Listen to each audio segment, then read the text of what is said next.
Hello প্রিয় মানুষজন, সবাইকে স্বাগত জানিয়ে আরও একটি নতুন ভিডিও শুরু করছি। আজকের ভিডিওটা একটু ভিন্ন রকম।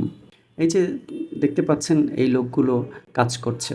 আপনার কি মনে হয় এই লোকগুলোর ঘরে বউ নেই? আসলে কিন্তু ব্যাপারটা সেরকম না। সবার ঘরেই বউ আছে। তাহলে এখন প্রশ্ন হচ্ছে কেন এত কষ্ট? এই যে কষ্ট করে বাটাবাটি করছে, কেউ গোস্ত ধুয়ে নিচ্ছে, কেউ পেঁয়াজ কাটছে, কেউ আবার গোস্তের মধ্যে আদা রসুন দিচ্ছে, প্রিপারেশন নিচ্ছে, বিভিন্ন মশলা-টশলা একসাথে এড করছে।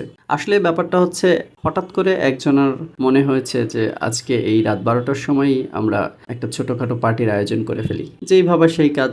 এই তো দেখতেই পাচ্ছেন সবাই হাতে হাতে কাজ করছে। আমরা এই রেসিপিটার জন্য আলাদা কোনো মশলা নেইনি।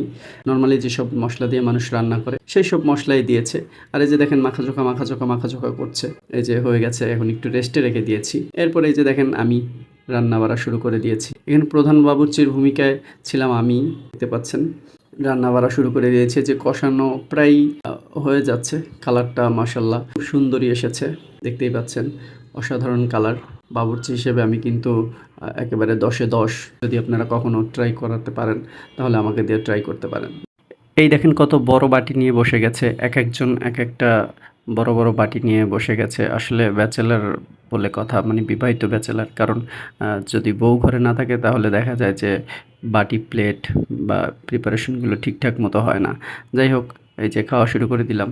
গরুর গোস্ত অনেকেই অনেক রকম রান্না করেন, তবে এরকম ঝাল একটু বেশি দিয়ে রান্না করলে বুঝতে পারবেন যে আসলে এর স্বাদটা কত মজাদার হয়।